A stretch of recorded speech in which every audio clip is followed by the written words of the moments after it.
दोस्तों अस्सलाम वालेकुम। आपको एक अहम ब्रेकिंग न्यूज़ से आगाह करते चलें। सोशल मीडिया पर बड़ी तेज़ी से वायरल होने वाली खबर, अफ़गान क्रिकेटर मैच की फिक्सिंग की इत्तलात आ रही हैं। क्या है पूरी खबर, आपको बताएंगे इस छोटी सी वीडियो को लाइक और चैनल को ज़रूर सब्सक्राइब कर लें।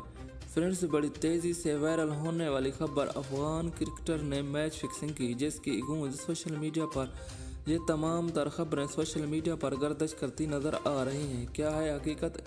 आईसीसी ने भी इस खबर को देखते हुए नोटिस लेने पर गौर शुरू कर दिया और तहकीकात का ऐलान कर दी।